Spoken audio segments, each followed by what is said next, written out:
حضرت ابو ہریرہ رضی اللہ تعالیٰ عنہ سے روایت ہے کہ رسول اللہ صلی اللہ علیہ وآلہ وسلم نے فرمایا،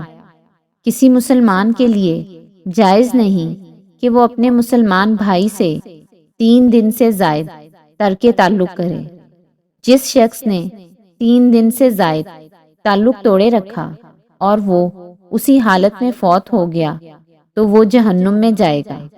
حضرت ابو خراش سلمی رضی اللہ تعالیٰ عنہ بیان کرتے ہیں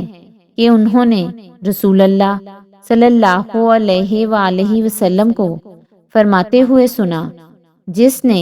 اپنے بھائی سے سال بھر ترک ملاقات کی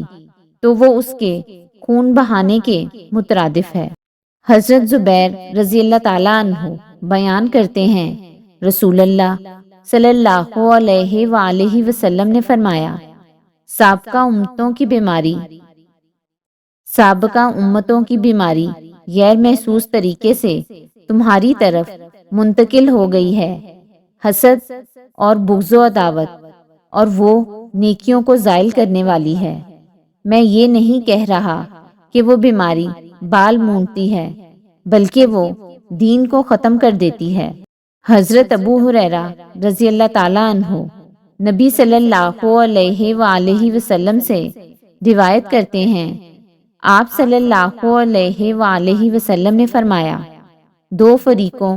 دوستوں، رشتہ داروں کے درمیان برائی ڈالنے سے بچو، کیونکہ وہ دین کو زائل کرنے والی ہے۔